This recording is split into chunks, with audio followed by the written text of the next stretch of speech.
Please stand for the pledge of Pledge allegiance to the flag of the United States of America and to the republic for which it stands, one nation, under God, indivisible, with liberty and justice for all. And moment of silence for men and women of the armed forces and our police and firefighters who protect us in our community. Please be seated.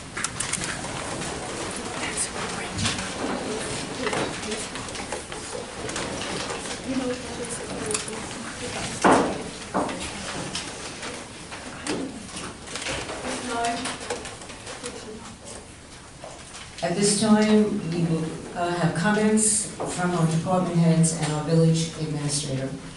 Commissioner Jackson?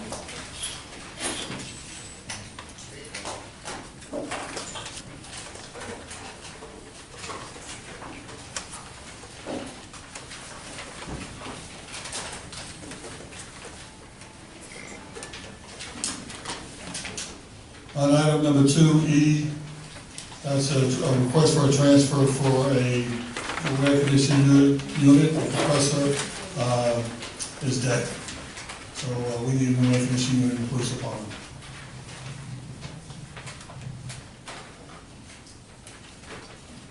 Is that, are you finished? Yes, Your Honor. Oh, okay. Mr. Chairman Aiello? Good evening, Mayor, how are you? I have nothing on the agenda tonight. I just wanted to bring the board up to speed. I received a phone call from DRS, which is Digital Scanning, yesterday, and they're scheduled the date to pick up the third phase of the project and drop off the 400 boxes they took in phase 2. Okay, and that's moving along That's as you moving along. expected to? Yes, as scheduled. Okay. Yes. When do we actually put those boxes when we come back? Very good question. Right now, they're going into the garage right outside here. I thought you mentioned the water building at one time. They're in there too, They're in and there firehouse too. Yes. There's a whole bunch of firehouse too. Yes. But otherwise, you're pleased with that project? Yes. And things Yes, so are far. going along the timely way, and that the money is there and things going well? Yes, everything's going smooth according to schedule. Yes, and everything is fine. Mayor, before the old records can be destroyed, a review has to be done on site by our personnel that the old records and new records are, they don't do 100%, they have to do some spot checking through the boxes before we can say we have what we need to throw them away. Ralph, have we done any checking? Has that started? We started the process. We started the process. We are checking boxes right now. With short staff, I have a couple of the interns right now going through each box, and they are checking out. So as soon as we go through a certain percentage, then we're allowed to destroy the file. Thank you. Chief Strisco? Thank you, Mr. Mayor. I have 2 items. The first one is Long Island Fire Technology. We would like to renew our contract with them for another year. They provide vital fire prevention inspection services to the village. This will be our 4th year, I believe, we have them working for us. And then we have the ladder truck. Change order for ladder truck 147. The ladder truck was delivered to a local dealer here in New Park about 2 weeks ago, and is in the process of getting some final equipment mounted in the compartments and some graphic lettering. We have gone through all the operations of the aerial and pumper and tested all of the functions with no issues to report. However, there's some additional number of required change orders that were made once the ladder truck went to production, and we're seeking for the change order for that for $49,000, $244.31. And we're also looking to upgrade the mobile data terminal that's in the old truck that we can't use anymore to an iPad type device. And that iPad device is new to us, and we're going to require a one-time software upgrade of the 5680. Okay. Put a little more meat on the bone on this. A little more meat on the bone on this. So we bought a truck, built a truck, we went back guys been down to Louisiana and visited a truck, Yes. and somewhere in this process in the last 2 months, we decided we needed to spend another 75 grand. I don't think that's entirely accurate. No, I know. That's why I asked for a little more meat on the bone. Yeah. And again, I don't have a problem with it, I just want to make sure we have a better Why don't we process. go some of the things, that safety things that were added and changes to upgrade the equipment? Well, some of the bigger things, one of the major things was, first of all, 75,000 was reduced to a lower number, 49,000, okay? Some of the major things that were changed was it has several, it's a pumper and a ladder truck. So it has a pump panel, and there's multiple discharges on that pump panel. After construction, or after pre-construction, the rig went into operation, into assembly.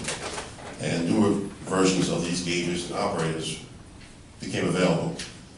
The newer version is easier and faster to operate with one-touch type preset buttons, allowing us to get hose line in operation and putting water on the fire faster. And it also requires less maintenance. We thought at the time it was a prudent investment to enhance the control panel, being that we're going to have this truck for 20, 25 years. We're talking about going through 2044, right? Correct. The other item was a remounted forward-facing camera. Camera was added to the system and upgraded the video system to the top of the aerial, and it points towards the front of the truck. This allowed the chauffeur to ensure that it was on top of the ladder truck while they're in the firehouse, while pulling out of the firehouse bay, also preventing looking out for low-lying branches as we're responding to a call.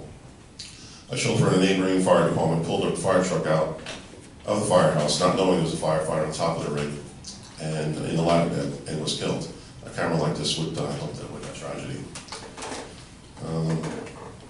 Another item was, being that it's a pumper as well, it has a pump controller, and we realized during production that was significantly different than the existing pump controllers we have in other rigs. So we made an upgrade to standardize the pump controller to make it familiar with other rigs, so there wouldn't be any differences. The other item was a thermal imaging camera. We didn't have that in the original bid. It was an extra operating account, and it was decided to move into the truck account. The thermal imaging camera detects heat signatures, it finds the fire, helps us find the fire, and put water in the fire faster, and also can determine signatures of victims trapped in a fire and speeds up the task of rescuing them. Another item was the rear suction. The rig didn't have a rear suction on it in the beginning, and it was determined that on some of the narrow streets in Garden City, it would be difficult to hook up a 5-inch feeder line, supply line to the side of the rig. So we decided to put a rear suction so that it'd be easier to hook up to the fire truck.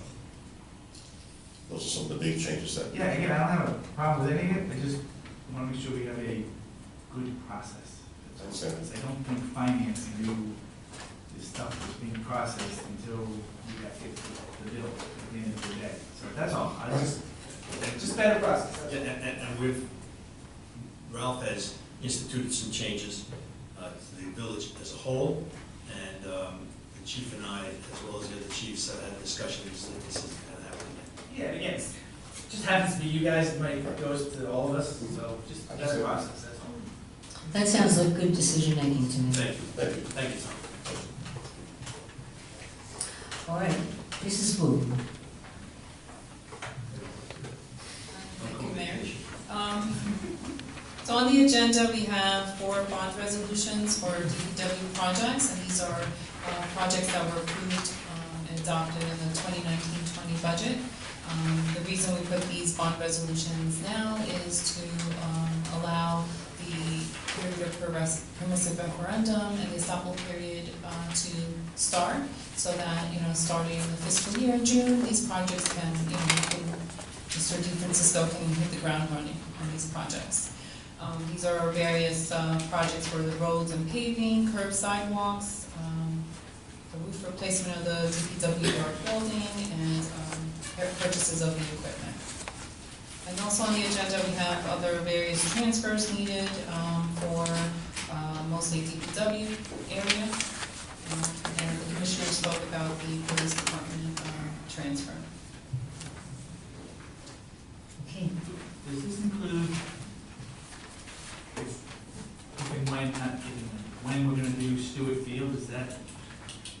how were we gonna pay for that, assuming it was 100,000 or 150? Were we doing that operational or on a bond? The board authorized $200,000 for the Stewart Field parking area sometime in the, I'll say August, September timeframe. I'm not sure the exact date. Right. And I believe, I'm not sure, was processed out of surplus? Yes, that was taken out of surplus. So the funding's in place already. Okay, yeah, I was just gonna ask, is, should we just added it to one of these? But- Yes, right, that was already processed. Thanks. Thank you. Mr. Acker? Thank you, Mayor. Two items on the agenda this evening. The first one is number 5. We had a change order at the renovation of the field, Community Park Field number 2. We had some areas that are adjacent to the field that had been spec'd to be seeded. I made a observation that it would not have been a good situation. It would still been all dirt and open bare ground right now. So we went in and had it sodded. That's what that item was. That work had to be approved prior to this meeting. The other one is an award bid for trees, shrubs, and mulch that we purchase each year for various beautification projects throughout the village, as well as our legacy tree and bench program. And is any of that slated for any of our railroad stations? I know we talked about beautification. Yes, these are general items that can be purchased, you know, as required, as needed. So anything that's designed, you know, small projects like that, this is where it would come from. The other thing is I would probably ask if we could coordinate with Mr. DeFrancisco to utilize some of the money that was set aside by the railroad, potentially to. Yes. Perfect. Mr. DeFrancisco? Thank you, Mayor. I have 3 big items on the agenda tonight, items 8, 9, and 10. All 3 of these are a request for 2 of them, items number 8 and item number 9, are for the water department. They are requests for authorization for 2 new projects, 2 new capital projects, and also requests for authorization for each of those, funding for each of those projects. The first one is for LED lighting for the water department's garage and storage and vehicle bays. The lighting there is woefully inadequate and needs upgrading. We've gotten pricing and we're prepared to move forward with this project if it is approved. Item number 9 is for a pressure control modification job, basically a variable speed drive at well number 12B. Excuse me. A drive of this sort helps us vary the speed of the motors and the pumps that run the system. Right now, if a pump is on, it's on. If it's off, it's off. So we've been struggling to balance the pressure in the system since the tank has come offline. Putting these variable speed drives in there will give us better control of the system, enabled us to vary the speed of the motor in order to control the pressure better in the water system throughout the village. There is a variable speed drive system at this site now that's antiquated and is not functioning, so this would be replacing the existing system that's there. And lastly, item number 10, the heater at the main heating system at the garage, truck garage, at the yard failed at the end of luckily at the end of the winter. And we do have, due to favorable funding from our equipment budget line last year, we do have funds available in the capital equipment line to fund a new replacement heater for the garage. Very good. So, I understand you say favorable, but really what that does is take out of our surplus for the coming year, because we didn't think we were gonna spend it. I don't have a problem with it, but That's not, no. That's not the case, because this is a capital project, so this funding rolls over to the next year. That's not part of our surplus that we estimate when we do our forecasting. That's only because on the the original Was a capital. was a capital. Yeah. Gotcha. Okay, thank you. All right. Do the trustees have any comments or questions at this time? On item 12, Delphi is requesting fireworks. Can we just ask that they, that the residents around the area make more of an effort to notify the residents about this when they come in for their display? That's an issue that we also encountered in the centennial celebration that will happen on May 25th and begin at about 4 p.m. Should we, I think that we should, write a letter, compose a letter and send it to all of the neighbors on the periphery so that they're not surprised and so that they understand. The fireworks for that will not be on the fields of St. Paul's.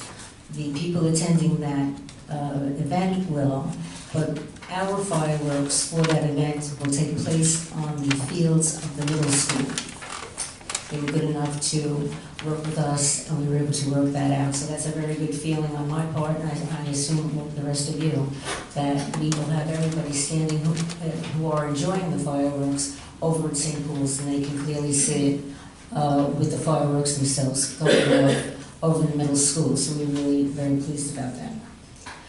Fireworks are very expensive. I don't know if you know that. I think for 15 minutes of fireworks, and they're a very, very good brand of fireworks, and they have strobe lights and they're told and so forth. For 15 minutes, it's about $15,000.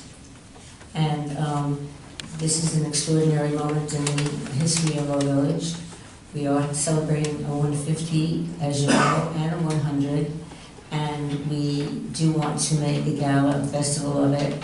I think it's worth it, and other things where we were able to get, on the other hand, at very good prices. But it's just an interesting thing that I really think we need to notify the families around the peripheries of those fields so that they have, they're good, calm with it, and they understand what's going on. Why don't we make Delphi do the same thing, just in the periphery around Delphi? Just on that point, I live in that area, they do notify us. They come around and have flyers. So there seemed to be a bunch of complaints from residents last year, so. We were all watching it in the streets. Well, it's just something that they can make more of an effort to get the word out. They do the flyer several days in advance, so we know about it. Good. The other thing I'd like to say, going back to that topic of the festive celebration on May 25th, and 26th is the rain date, is that we are going to use food trucks. Now that might sound a little Coney Islandish to you, but I have to tell you that if we get 4 or 5 food trucks, they're very in vogue right now, by the way. The Shake Shack has food trucks. And that takes all of that off us, all of the concerns about food and serving and so forth. And actually, the people who attend the celebration will just walk over to food trucks. There's all different kinds of foods. It starts with steaks, hot dogs, hamburgers, then we'd have empanadas and so forth. But that is a business transaction completely between the guest and the fellow who has the food truck. We do not have to be involved in it, and we do not have to incur any expenses on that. So I thought we were very, very pleased when we found out that that would work that way for us. All right, now at this moment, we are going to invite, are there any further questions? Yes? Our just general, right? Yes. St. Paul's bathroom, who wants to take a shot? So, I guess you're looking at me, I guess. Only because these two at their heads. Can we move trustee Dohany's seat, please? As you know, we've been monitoring the St. Paul's bathroom, the comfort stations every day. As we noticed things, we pointed them out to not only the people on site working, but also to the Cameron engineer who is overseeing the project. We've been in constant contact with them on, I believe it was Friday or Thursday, Friday, Kevin? Yeah. On Friday, they did a inspection. The engineer went down there for the final inspection. I was not present at that. I purposely stayed away. I've been there plenty to see. I made my notes to her. The idea was to see if the tiles drained well, if the floor was wet, and to look for punch list items. There were 29 punch list items put together. The 30th item, though, was the unsatisfactory laying of the tiles, both on the wall and the floors, pooling, discoloration, sharp edges on the floor. So we wrote a letter today. She wrote a letter first, which was seen by Village Council. We all reviewed it, basically telling the contractor, the general contractor, we are not in acceptance of this job, and we want all the tiles removed and replaced. So we do not have a response today, it was just ran today. We anticipate that we have a bond that allows us to move ahead if the contractor refuses to do the work. We can hire someone else under the what's the actual bond name? Performance bond, I'm sorry. We have a performance bond in place. We need to hire a separate contractor to finish the job. So we're in a delicate place right now. We're also, since we're asking to have the tiles removed, looking to replace it with a larger tile at this time. And there were other items, I won't go into the punch list items were significant though. Peter, did we ask to have that done on a specific time frame? Does the contractor have to do it on a specific time frame? So that we're not sitting here and they're telling us I can't get it done until next October? The initial step was simply to have Cameron inspect and determine what was wrong with the work. At this point in time, I think the next step is to wait for the contractor to come back and give his response. Is he going to do the job over? Is he going to contest it? I think at this point the ball is in their court. The contract has 60 days from the date to proceed, which is somewhere around April 4th or 5th. So they were late in delivery as it was, and we don't know where it's going to end up right now. In the meantime, I would just say let's not wait too long before kicking into the performance bond and back charging them. We are not. What date you haven't paid them? We had an invoice that was given to me last week. I signed it and put it aside. I let Irene know that I was not sending the invoice. I let the Cameron Engineering person know I was not sending the invoice. And I would consider releasing part of it if they were playing ball with us and doing the right thing. No, but there's no money. No, that was last week after the inspection. It's still on my desk and it's not going anywhere. There's no reason to pay them at all. Right. So, and there's no real reason to like sit around for a whole long time getting letters. Yeah, maybe we'll do this, but not this. And you guys are changing the tile spec. You want it bigger, and that's different than what we agreed on. So maybe you do owe us money. All that's BS. Just go with somebody else. I mean, how hard is it to tile a bathroom, guys? I mean, Jesus. I think I can do it myself. I'll take half the amount. I'll do it myself. They actually had this. It's unacceptable, and we just shouldn't lollygag around looking for some rectification. It's never. I think we probably have to wait. We probably have to wait 24 hours. Response 48 hours. I was thinking, but I'll talk to council. I'd wait the minimum. We have to wait a reasonable period of time. Yeah, and absolutely don't. Then we move forward and get it done. In the meantime, we're not using the bathrooms at all. We have porta potties there. We're not going to use the bathrooms. We want nothing. We want the public impacted. And so these will be in place, I'm assuming, during the celebration, and you guys can bathroom. Well, for the celebration that the mayor was talking about on the 25th, we were actually arranging for, yes. because of the large crowd, we were putting up a large bathroom sign, this type you see at kind of fancy weddings where you have multiple bathrooms on not porta potties, but the standalone with a trailer type thing. Okay. That evening also, we're going to get a stage. Is it Nassau County or the town of Hempstead? There's 2 or 3 available through the town of North Hempstead, Hempstead, or the county. Town of Hempstead. Oh, town of Hempstead, thanks. And they're terrific because you open them up and they have all, like Hollywood lights, and you put the band up there, the orchestra or whatever up there, and it just makes it seem like you're having a very great experience and a good time. So we're looking forward to having that. Are there any, yes? I have something, just on a different note. On April 17th, I attended the American Legion Law and Order Night. Oh, yes. and a fireman and a police officer got the Community Service Award this year. Dan Roper from the fire department and Steve Rollo-Leotis from the police department. I just want to congratulate them publicly. Good work, guys. On another note, identity theft is kind of big all around. Our detectives made a pretty notable arrest. Detective Madden, maybe Commissioner, you want to talk about that a little bit?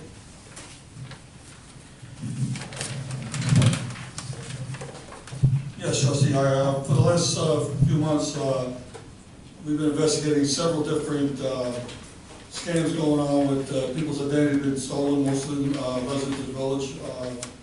It was very extensive.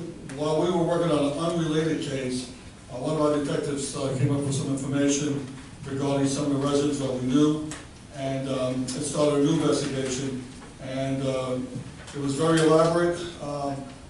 These individuals were able to get credit information of numerous residents, also some Rockville Center residents, and they then obtained fraudulent licenses, and then they open up credit cards. And what they do, they go, we call them like quick hits. They go open up a credit card at a store, and they do a couple quick buys, and then they go on and on, and that's what they do.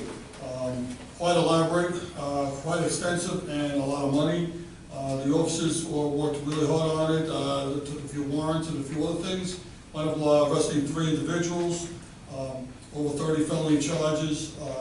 Really, we actually did a lot of work for the county on this one too, because they're not just hitting residents of Dodge City, but also residents of county. So really did a great job. And what I always say, when you're doing one investigation, you keep your eyes open for other things that are happening, and that's what the detective did. And he stepped on a landmine and was able to take care of it. So again, the detective unit did a great job in this case. Commissioner, that was Detective Madden and... Yeah, Detective Madden, Detective Sergeant Grimes, and Detective Rothman, but Detective Madden was the one who found the discrepancy. Please thank them. Good work. Will do, sir. Detective Madden is an incredible person in our police department. He has solved many complex crimes. He works with the Nassau County Police in conjunction with them, with the Hempstead Police, the New York City Police, and he solved the crime of someone in the Garden City Post Office was taking credit cards, I guess it was, out of envelopes there, and they couldn't figure out what was going on. He solved the whole thing. And of course with other police involved also, but we're particularly proud of him. He's been honored by the town of Hempstead at least twice. I was there to see him honored. He's extraordinary, and he's very, very good at technology, and it's effective. So we really, and he's very humble about it too, by the way, I must say. Thank you, Mayor. So, the Got more. We put in the budget $800,000 for parking lot, Nassau Boulevard. Third track is rolling along. If we are going to try to get reimbursement, we've got to get moving on getting bids out, etc. So what can we do or should we do to get this moving? So, Trustee Downey, the engineering department has been working very hard to put a bid spec together and put plans together on what to do with the parking lot. I think we're close to being able to put a bid spec out soon on what we want to do with the lot. So that's where we stand. 3 options? Well, I think the issue is going to be the condition of the bricks when they're removed. We don't expect, we're going to try to salvage as much as we can, but we don't anticipate having very many viable bricks to work with. So I think a lot of it's going to depend on the demolition work and what we can salvage from the lot right now. But why wouldn't we just put out a proposal with 3 options? 1, reuse brick. 2, new brick or other material, or 3, asphalt. Well, that is the plan to do that. Yes, I'm sorry. I'm saying, in addition to regular asphalt, you can use stamped asphalt, right? They can color it to make it look. Yes, actually, one of the better plans that I heard actually from Deputy Superintendent Stanko had a suggestion of taking the old bricks that come out that are salvageable and instead of painting lines in the lot, use those as the lines for the lot. I thought it was a good idea to reuse for some of the old bricks. You can use them as an accent, as a border. You know, again, it's going to depend on what we can reclaim going forward. So if not, it's probably just going to be standard asphalt with lines, just like other lots. Maybe we could, I had a lot of people call me about this. They're feeling sentimental about the lot, the bricks in that lot, and that does happen. So that we have to be practical and realistic, but if we could do something with some of the old bricks, it might Yes, be. absolutely. Yeah. Like I said, we will try to salvage what we can. Yeah, They're very old and we need a good lot there that will take the beating that it gets. We will appreciate and understand that, but maybe we could just do something with some of the old bricks. Even if you went with stamped asphalt that looks like bricks, right, then you kind of get that same feel of it, but it's lower maintenance than you would have with pavers, right? I think at the end of the day, the bricks, it's a high traffic area, and the bricks are probably not made to withstand that much traffic. No, they are. I think the issue is really to Joe's point, how many bricks can you salvage? And then that's going to weigh on the decision whether or not you can use the or asphalt or something, because then it might clash, look kind of cheesy with the old brick. So you got to look at everything. I think lining it or somehow maybe it's just a brick border, some reference to the past would be nice. So we'll see. We'll count them up, see what we can take, and then we'll. Well, but again, that's gotta be part of the bid process. Oh, yeah, absolutely. It's not deciding that after we've done bids. No. It's gotta be part of the bid Step process. one, literally, probably.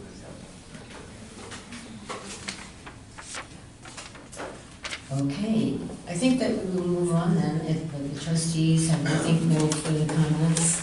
We'll move on to the citizens' comments on agenda items. Remember that you are welcome to come up to the microphone and the podium, and you may speak on agenda items only, and you have 4 minutes. So is there anyone present who would like to speak to agenda items? Not this evening. Okay. The next thing that we're going to look at is the approval of minutes for April 8th, 2019. May I have a motion to... Okay. Okay.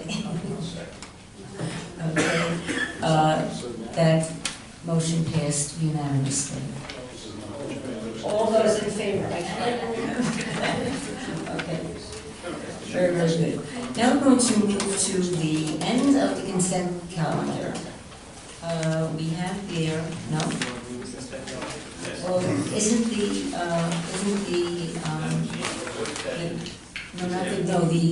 proclamation, isn't it in the work, isn't it in the consent? It is, yeah, number 14, it's part of the consent calendar, I think. Can I ask for a reading of that so it's in the record? That'd be great. The proclamation? Yeah. Yeah. We should read it. All right, let's see. At this time, I'm going to adopt a resolution proclaiming this year, 2019, as the year of celebration of the village sesquicentennial, 150 years of the founding of Garden City, and the centennial of the incorporated village of Garden City, to be read into the minutes. And I ask that the entire board of trustees stand with me as I read our proclamation, which will be framed and hung in this village hall. So if we could rise, we'll rise.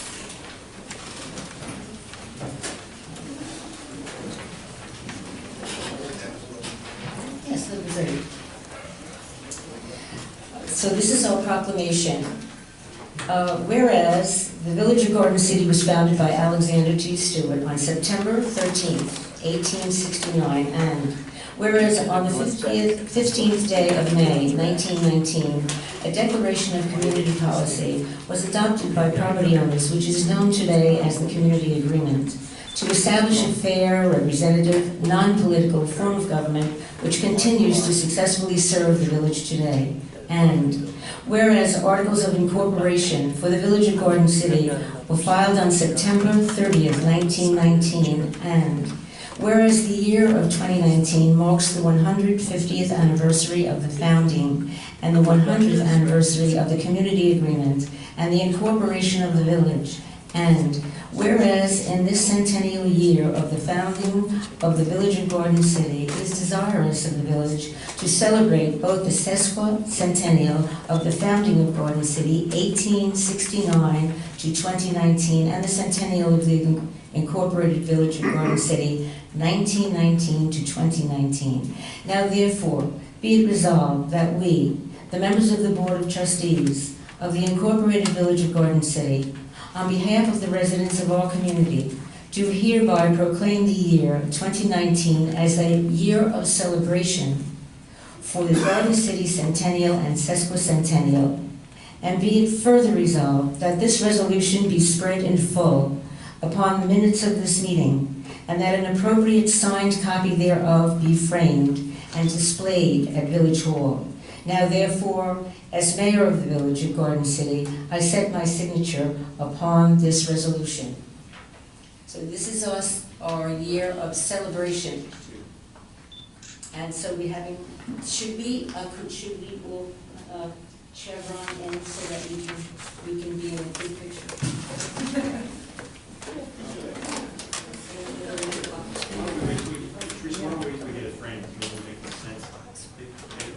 Oh, no, I think that we can take pictures today. Okay, okay.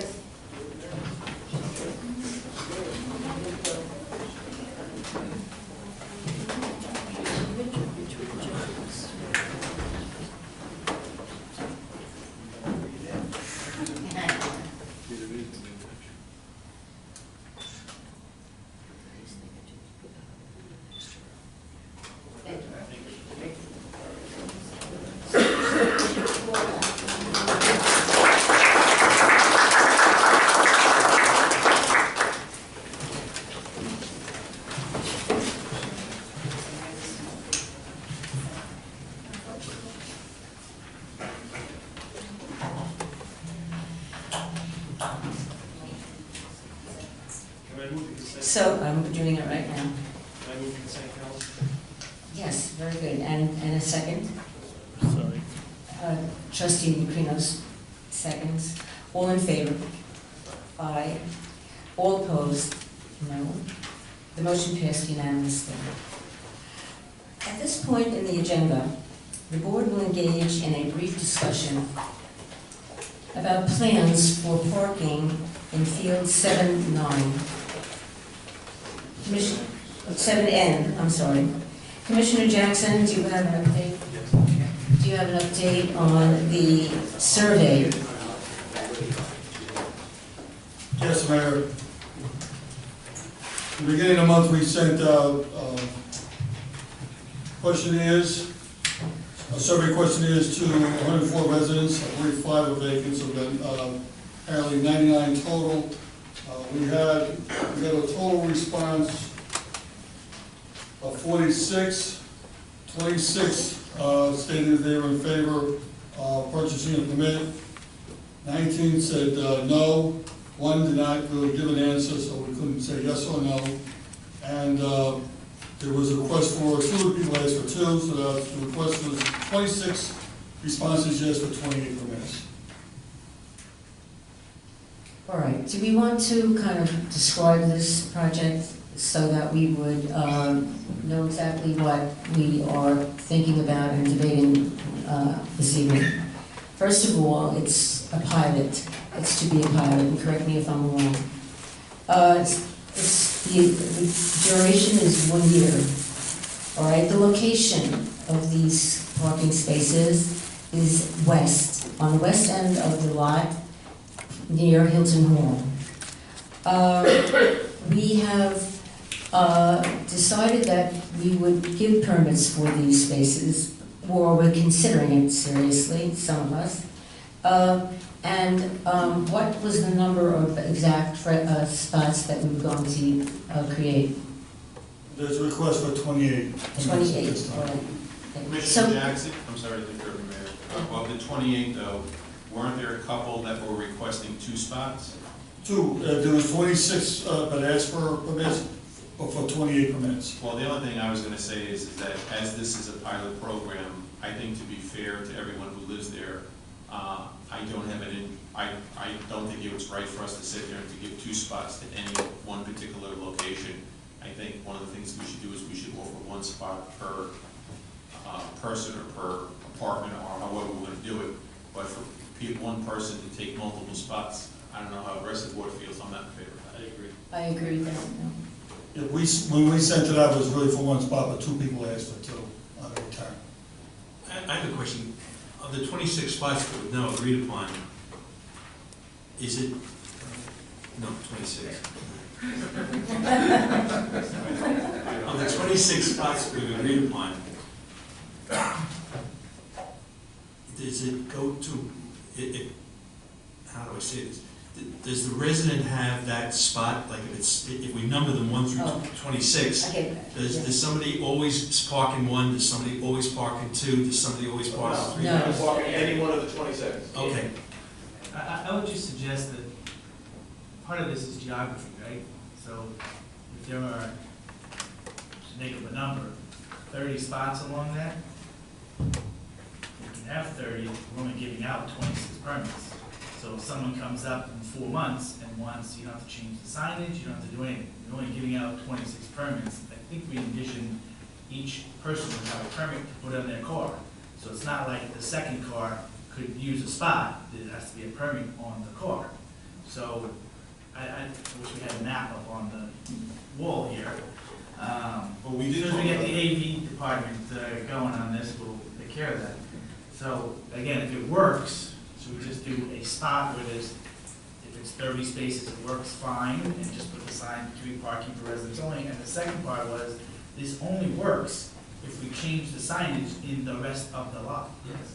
We were getting. Well, again, I think that. No, we can't, Louis, we can't say we're No, gonna. no, I'm not saying that. What I'm saying, and I'm gonna start to talk about, is there was a letter from the editor in the paper, okay, and it made it sound like we were, the board was in our hollowed out volcano where we hatch all of our evil plans. And we decided, let's charge some money for some parking. That is not the case here. To your point, follow up on your point, the reason why we're doing this is to deter the illegal commuter parking that's happening in that lot, and also give the added benefit of the residents in 67 Hilton, giving them a pilot program to see if this sort of thing would work, to their advantage as well. If we don't take care of the rest of the lot, then this is just all just an exercise in futility. Well, and again, I'm going to go back to what I mentioned before. I've worked with Commissioner Jackson in regards to this. It is a step-by-step process as you go through the lot. So the whole purpose of what we're doing is to have the spots closest to the apartments from road commissioner, and then also the excess spots would be the one along Stewart Avenue. So the bottom line is it's kind of like in an L shape, so that this way you're actually moving the residents who park closest to there, which takes them away from the rest of the lot. It also gives the commissioner in his offices the ability to then work on how to enforce the rest of the lot, because then it also takes those residents out of the mix. Is that a good assumption, Commissioner? Yes, sir, and when you get that cleared up, it then helps you enforce the existing laws and then you can determine if that has to be changed from there. That's what we did in Parkfield 5. We changed the laws in one section and then enforced the rest of the laws and see how they mesh. And we made a couple of minor changes to get to that point. Right, and just before I'm done with this, to address what Trustee Menudo had mentioned. When I picked up Garden City News this last week, I happened to see the word from the publisher, and I found the title interesting, a money grab with a question mark. And I normally don't comment on articles like this, but this is really ridiculous. This is here saying, I'll highlight my favorite parts. It is unfair for the village to charge $275 for residents. The village is trying to solve a problem of a lack of parking in the lot, but this is the wrong way to go about it, because it singles out the residents in a particular area to pay fees that others don't have to. It seems like a money grab, as the letter writer comments. One person wrote a letter, and then goes on to say that there are other places where we charge, but those are primarily to serve businesses. And why don't we set aside parking in 7N and make them either free or a nominal amount? I take offense to the money grab. This is what residents see when they see this word from the publisher. Everyone has a right to say whatever they want to say, but this is actually absolutely ridiculous. So let's go with numbers. So if we have 25 spots, which is the number I was going on, at $275 a spot, that's $6,875 a year. That's on a budget of $63,500,000. Think about that. $6,875 on a $63 million budget. And this is a money grab. $275 a year for a permit, which gives the resident an opportunity to park their car in any one of the 25, 26 spots. And they can park in any one of them. They live there. $275 a year. That's 75 cents a day. That's $5.29 a week.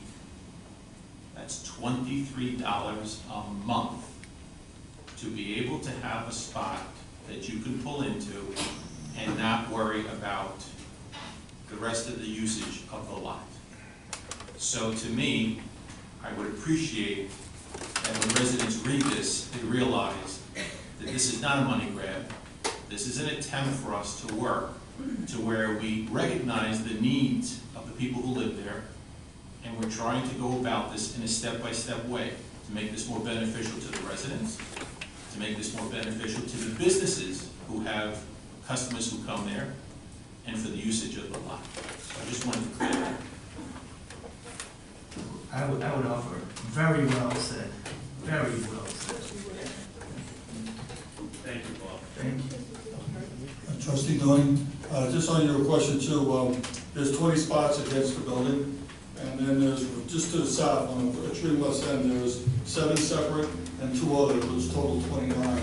That would be my recommendation to start with that, and then if we need to go further, we have on the north end, where there's another entrance into the building. Yeah, and I know we talked about doing it in steps, and I get it, I just want to make sure I understand so how this works. So we got the 20, that's 29, whatever that is. Then we have spots where it's 8 hours parking, that doesn't help us with the commuters, so it's kind of a, I don't know if we can wait on that piece. Can we just make everything 6 hours? But again, what I think would make sense, and again, I'm just going by my experience, is that first what you do is that you sit there and you assign these spots. Now you have these residents who move their cars out of, in a sense, your line of fire. So now you know that these people are out of there. So once they can do that, Kenny and his people can then sit there and look at the usage and the lay of the land, because those 25, 26 residents are now out of the formula. It then gives them the ability to sit there and to say, okay, fine, how do we need to address this? And like I said, I worked with Kenny in the other lot. It took us 2 years to get it all right, because you had so many different factions, and that's what you have similar here, is that you have so many different uses of the lot. So again, that's, I agree with you, it has to be addressed, you just can't do this and not do anything else. But I'm just saying, that's what they, am I looking at this correct, Kenny? That's what we do with Part 5. Right. This issue came up through the POAs, through the CPOA, primarily because the commuters were using the lot and driving the residents to do all sorts of things to avoid themselves getting ticketed. So, yes, the pilot is one part of this, to segregate the residents over into, you know, a kind of a safe area. But then we really have to change, this doesn't work unless we change the rules around the rest of the spots to drive the commuters who are there illegally out, so that there's more spots, not only for the residents at Hilton Hall, but for everyone using 7th Street. That should free that whole back area up, because there's, all you gotta do is go and watch when one of the trains come in at night. There's a complete exodus of 30, 40 people per train that go back there. Because at one point, just for those in the room, and Ricky, if your pen is down, there used to be a sign in the Garden City train station that said, help yourself to some free parking over at 7N, and there was a map and an arrow on how to get there. So the Long Island Railroad, we requested that they take that down. That's down now. And if we change the hours there should be no more illegal non-resident commuter parking in 7N, which frees up needed parking for. But I think what's going to happen is, right, then the people who didn't take a permit, if we change their to 6 hours, they're going to be like, I have to have a spot. You know, and then they're gonna all pony up and say, I want more spots. So I'm fine with that. I'm fine with doing it now, or if we wanna wait till September or October. Yeah, but that's what I'm just saying, here, once you move the cars off the lot, then Kenny can sit there, they can develop that. Yeah. What we did last time, we started with we enforced the 2 hour zone very strict basis in Bonneville 5. And that made the people who had to adapt to the changes, they adapted, because they didn't want any more tickets. And then we made a couple more tweaks, but once we got where we wanted to go, it really worked. And because we had, when people were parking across the street, or they were working across the street, they were parking on the north end, and it really was circumventing the 2 hour zone, and we kind of reinvented the wheel to stop that.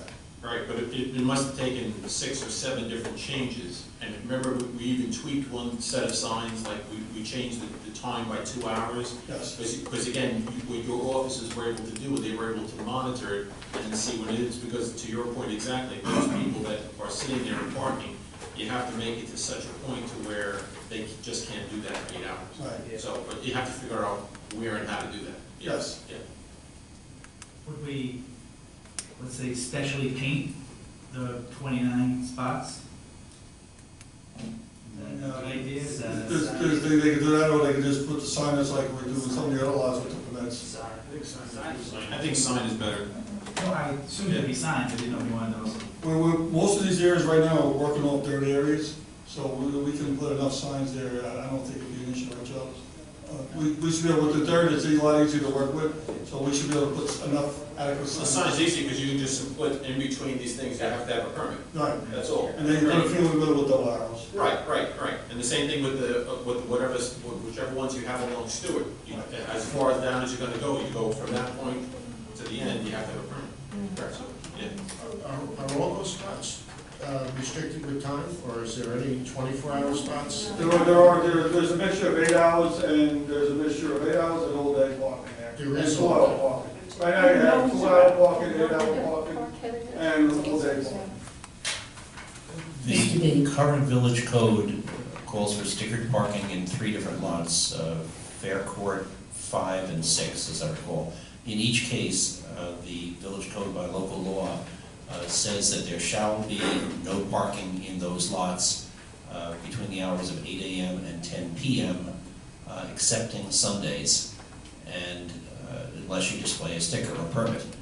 Is the board contemplating that arrangement, though not for the entire lot, but for the segmented section? So an 8 a.m. to 10 p.m. excepting Sundays in those restricted area spots. Yeah. Very good, because if the board goes Well, forward, you want to do it 7 days. No, but you want to do it, it is 7 days, but it is 24 hours. Yeah. No, he said except Sundays. yes, the current code for all 3 lots is identical in that you must have a sticker to park between 8 a.m. and 10 p.m. except on Sunday.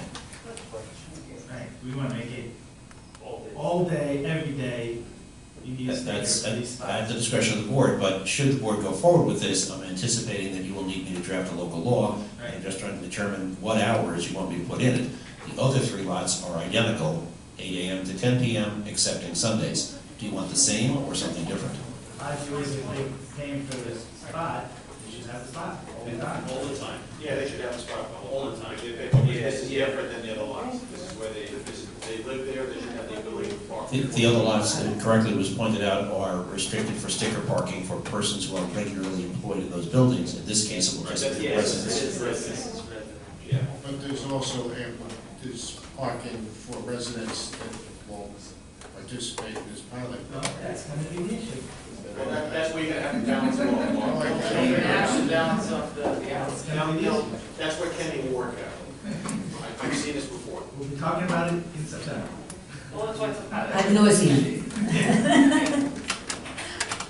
I would make a motion that council prepare a provision to the code to allow for parking in these 29 spots as designated, 24 hours a day, 7 days a week, permit only for residents of. Yeah. How many spots are you doing, 29, 30? Chief Rafferty. So is that trustee Dwani That's my motion. moves the motion? Does the, bear with me, All does the in motion, favor? Wait, Oh, I'm sorry.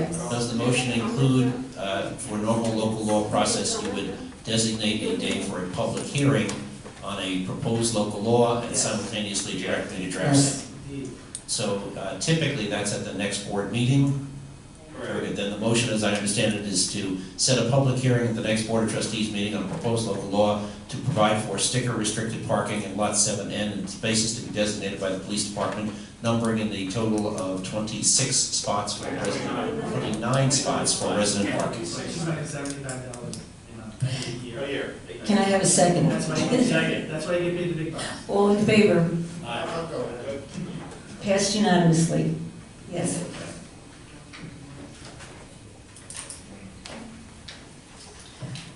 All right. At this time, we will entertain our usual citizens' comments on any topic. Yes.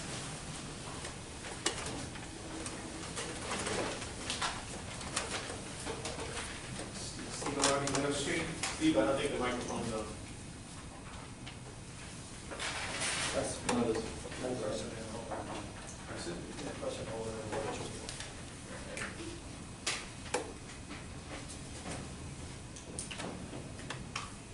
Steve Alardi, Meadow Street. The fireworks for the Centennial celebration, was the Long Island Railroad informed, or do they need to be informed? I believe we took all of the precautions. Mr. Johnny? Well, the fireworks company is taking care of everything. Everything. It was my understanding when the building records were being scanned, when that project was going to be completed, the original records were going to be offered to the homeowner if they wanted. Very cool then. That, Certainly something we thought about doing, we didn't officially. some take people would position. like to have them, yeah. Yes, because I heard they were going to be disposed of, I think. No, we didn't say we would dispose of them. I think it's a work in progress. We would obviously include the public and we would discuss it. Let me ask you a question. How much of a cost would it be to return, as Mr. Alardi suggests, the original documents to the homeowners if the homeowner wants it? Would that be a problem?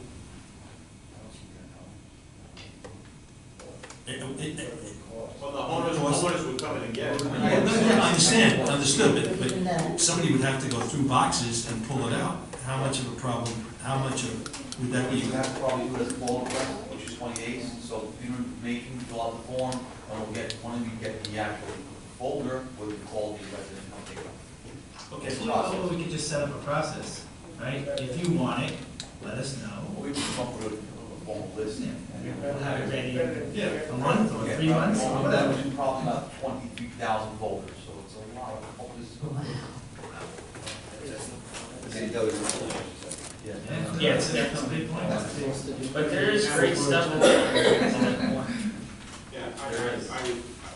There may be historical documents in there. I realize Giuseppe is labor intensive, but I think with all the time and money and effort and everything we send to give everyone an opportunity to choose, it's their home records. I mean, I know that I would like to have them for my home, so. Absolutely, and then in that case, I would probably say, let the residents fill out the FOIL request, as they do now, so that we can incur their files, and we can get that in place. And Ralph, maybe we can get a couple more interns for the project. And then are we planning on destroying the documents? No, because we have a FOIA request, we have a time frame. Right, no, this And I should don't just think we be, want a if time you frame. want them, let us know, here's the form. And we'll tell do you- our best to get it to you within a reasonable We'll period tell you of when time. it's ready, you come pick it up. But let's Can I ask set a a limit question? to Right that. now, there's boxes Not in- make it open-ended, let's set a limit to what, when you can do this. Yeah. Make it a year, make it 6 months. I was gonna ask, is there a terminus for us where we throw these things out, or we have them destroyed? So what's that date? We should really talk about that, because we have like boxes stashed in different locations and all this stuff, and we just went through and paid the money to get it digitally recorded. If we go through this process of offering it back to the residents, I would say at some point we should say, okay, let's cut bait now, like throw them out. Think of all the money you're saving now having to shred them. Yeah. Think of that. Like I said, I expected not to find much of anything about my house. There were all the original blueprints from a renovation in the 20s It's great stuff. I think there's some historical documents tucked in there. There are things in there that we would want to save. Yeah, let's just simply, let's just figure out a way to set up a process, and again, like I said, you know what, I know it's gonna be labor intensive, but bottom line is, I think that it would give everyone who has an interest for that, I'm sure we would probably find a vast majority of people would like it, so. Maybe the historical society might even want to help with certain. You can set the table at the Centennial Celebration. Document truck.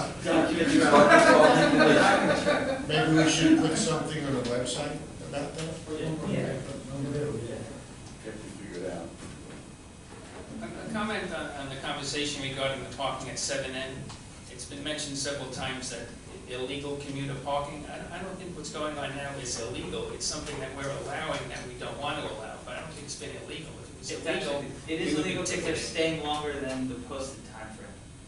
So, yeah, the problem has been, and just because this was a CPOA issue, and we talked about it for a long time, the issue is that even the posted hours, they're showing up like at whatever, 6 in the morning, parking, they're not coming back till 6 at night. And there's some commuters getting ticketed, but also lots of residents get caught up in the ticketing process too. So this was an effort to curb that. That's why I call it illegal. It's really the all-day commuters we're going after. It's not someone taking too long at the Keyfield. This is a much broader issue. Okay, and the last item, it was pretty disappointing, and I'm sure you're all disappointed, hearing on the comfort station at St. Paul's.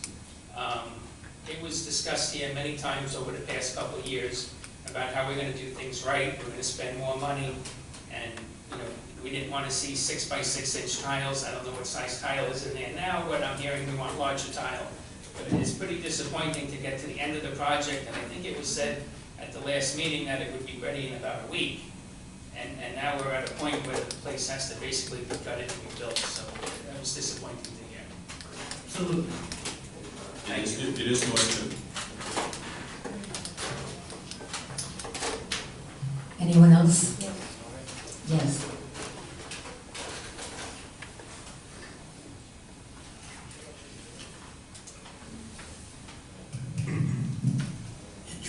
George Salem, 24 St. Paul's Place. I want to comment about the Centennial Celebration.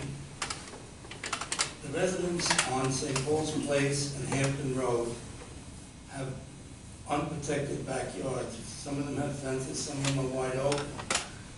During that festival, I wonder if there'd be some way to create privacy, some kind of roping off of protect people from going in our backyards and that kind of thing. We'll take a look at that and try to, I don't know what the outcome would be, but try to. I'm sorry, Mr. Salem, do they do that during the soccer tournaments? No. Okay, so during the soccer tournaments, when we have thousands and thousands of families and kids and everything else, This is if going they're to not be, coming into your I assume backyard, it's going to be much bigger than a soccer tournament. You can have thousands and thousands of people on the field. They come and they sit against the fence and they picnic. They don't come into our property, but I just think it's a matter of some privacy. I don't know. That they don't come. Well, there's multiple events there. There's sports tournaments that have thousands of people, soccer tournaments, going into the lot. Just to mention, will it be monitored? Will it be police there? Yes, yes. In fact, Commissioner Jackson and I have conference on that more than once, and we have a group of people in the village staff with a certain expertise that's relevant, and we're going to all come together next week and plot out the exact layout of the fields, and we are taking a lot of precaution. What's the parking situation going to be on that day? I think that, Commissioner, would you want to speak to that for a moment?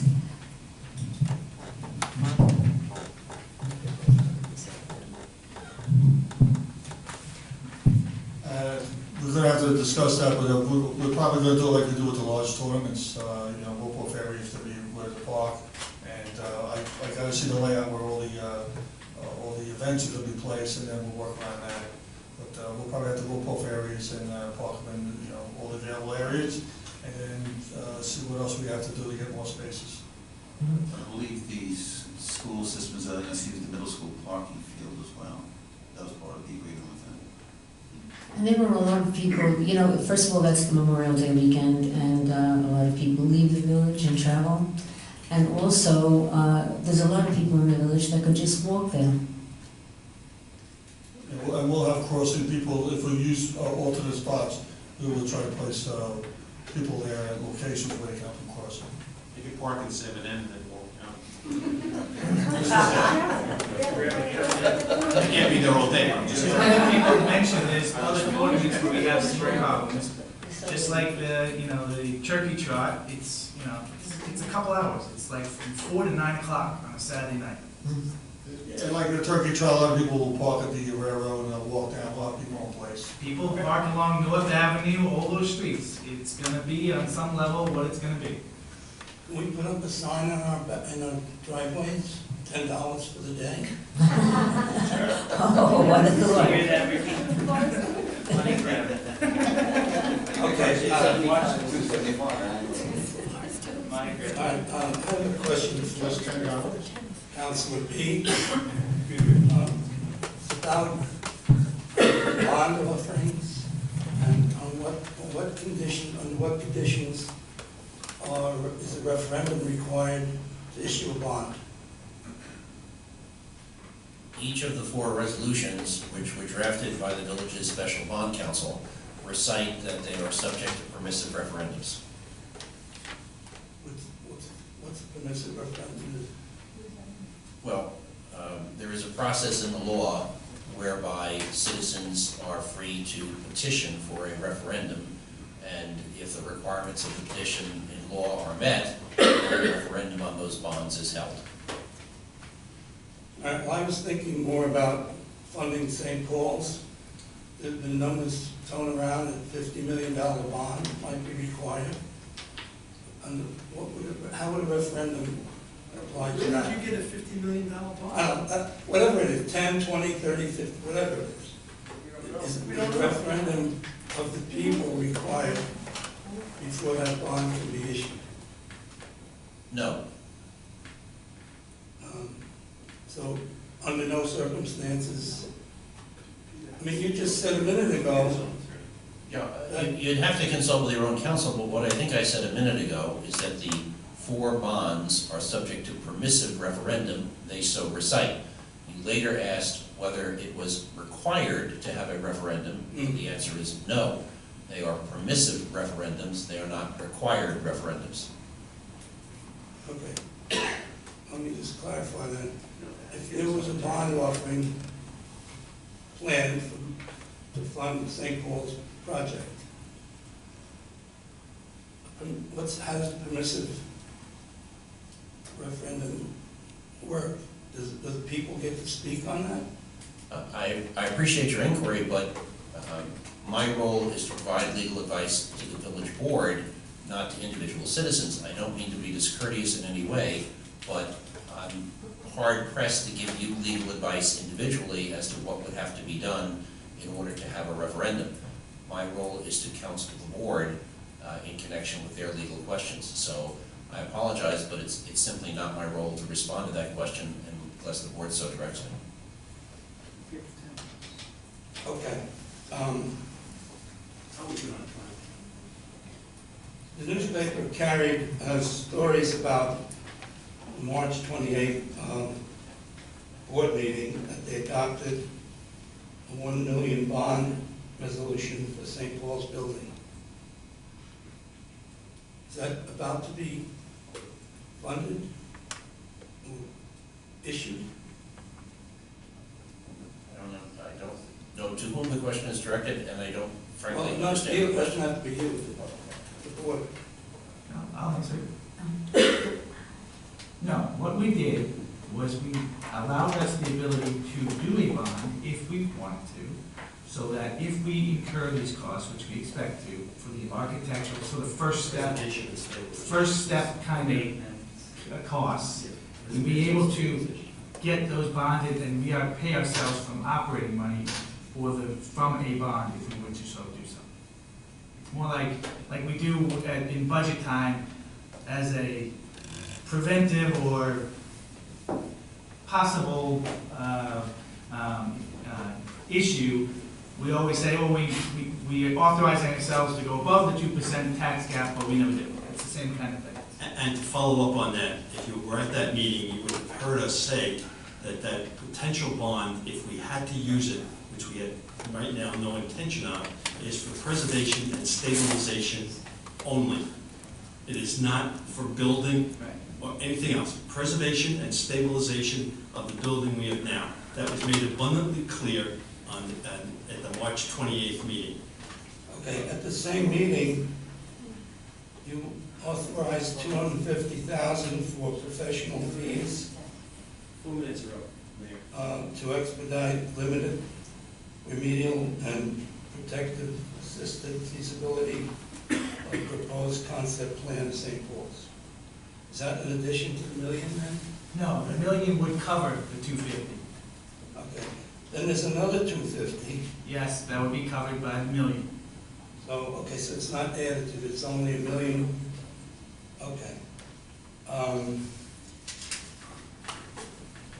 So that $1 million was added to then to what was already authorized on consulting fees up until that No, point. the 250 and 250, not the $1 million. The $1 million is a funding mechanism, not a spend.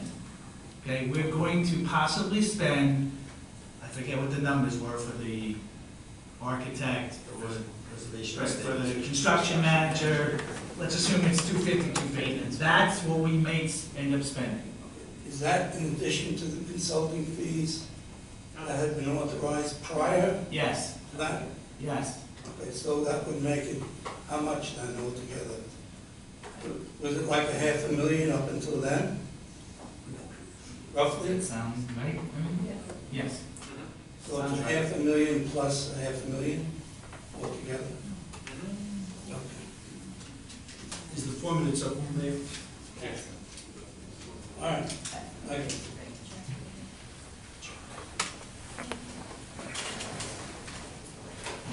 Very good. Excuse me. My name is Jack Hartog, and I live on 2nd Street. I've lived in the village about 23 years. One of my pleasures is often sitting out on the sidewalk in front of Dunkin' Donuts, enjoying the weather, and watching the people come and go. And right there in front of Dunkin' Donuts, there's a parking spot or a set-aside, a setback that's designated no parking. Yet people park there all the time. They're just running in to pick up a coffee, whatever it is. And the problem with that is that I see, especially in the warm weather, a lot of children that will run out into the street there. And the purpose of the setback is so that pedestrians can see drivers and drivers can see pedestrians. And there are often times when I see close calls, especially with kids. And I think that that spot needs to be reinforced. The no parking there should be reinforced. There are countless times that I have spoken to police officers that are passing by either on foot or in cars, and nobody seems to be interested to look out for that spot. Nobody seems to be interested to talk to the drivers, issue tickets, whatever. I think that 2 things should be done. One is I think that the police should reinforce that concept for the safety of the people that are walking there. And 2, the village might consider painting stripes or some other designation on the pavement, because the signs, I understand, can be difficult for the drivers, may not recognize or understand that that particular spot is designated as a no parking spot. If there were some stripes that were painted on the asphalt, that might call it to their attention. I would hate to see a child get injured because somebody doesn't see them, simply because people think, oh, I'm just going to run in, it's my convenience, it doesn't matter. And the village isn't reinforcing that. Commissioner, correct me if I'm wrong, didn't we move the sign in that spot to make it more visible for somebody that was? Yeah, I believe we did that a little while back, but we'll take a look at it again, and I'll make sure the enforcement is on. Thank you for your comments. I like the idea of painting the asphalt. Paint it orange, something. you don't mind. Another question? We could make it a safety zone or something, right at that spot. I'm Suzanne Dow, living 67 Hilton Avenue. Favorite topic is 7N. And may I ask the rationale for the fee that you've attached to these proposed permits? I know you've broken it down by the minute and the week and so forth, but what is the rationale? It was a put-off for many people in our building. And I might say that the response to your survey is shockingly small. We did a survey in December of 2017 of our neighbors, and we had a 60% return on our survey, and it was Christmas week.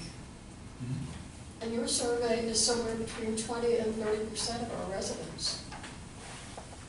So I'd like to come back to the question of the fee. If I'm not mistaken, it's the highest fee of any permit parking in the village is now. Okay, so what is the question? The question is the rationale for the $275. The rationale, okay, the rationale is this, is that from your building, we basically have 26 people who have said that I would prefer to pay a nominal fee so that this way I know that I can park my car in a spot closest to the building.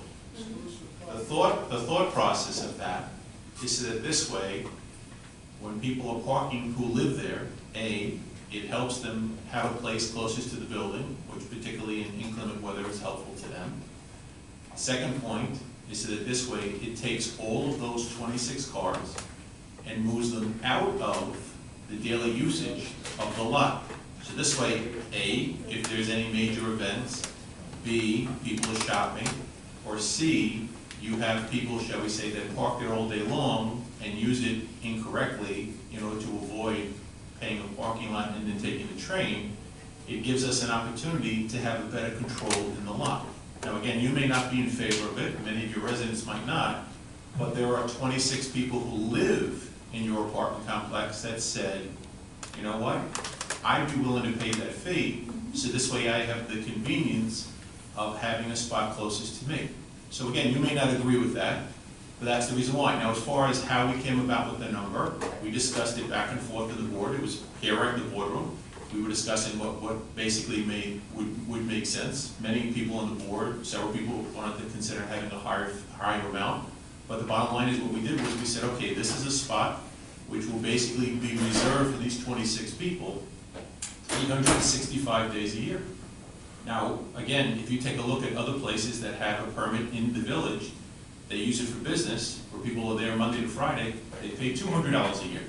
That's only for when they go there for work. This is not 7 days a week. This is not 24 hours a day. So again, the bottom line is, the reason that I broke it down is because it is a fee where it basically means that the resident does not have to pay an exorbitant amount of money for the reservation of a space 365 days a year. So that's the answer to your question. But I will still point out, 26 out of 105 is a very, very small representation. Well, basically it's 20%, it's 20% to 25%, and if the other people choose that they don't want to pay that, they don't have to. They can then just simply park at the lot. It's a pilot program. It's a pilot program, we're gonna see what happens. So what happens is that maybe 3 months from now or 6 months from now, we find another 20 people come to us and say, listen, you know what?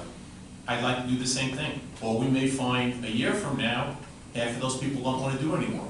So again, those of us who are going to pay the fee. you don't have to pay anything. You can still park. You can still park in the I lot. happen to answer yes. Oh, okay, so then you'll have So to if I pay pay the fee, Sure. I'm paying for a pilot project. No, you're paying for a reserved spot, which is Yes. closest to the building, which you'll have for a year. Whether or not that's a pilot or a permanent has nothing to do with it. It wouldn't make a difference whether it's pilot or permanent. You're gonna have a spot that you'll be able to park in for the year. That's the only thing that makes a difference. Whether it's permanent or temporary has nothing to do with what you're doing. And I assume this is not going to affect the handicap parking that's already there.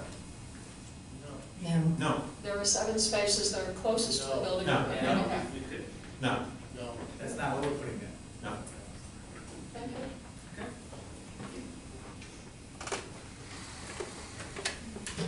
Mrs. Orr.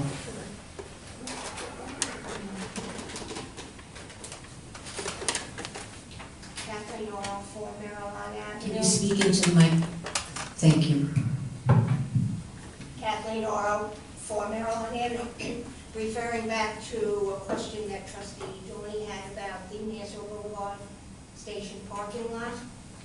I believe you talked about that earlier this evening.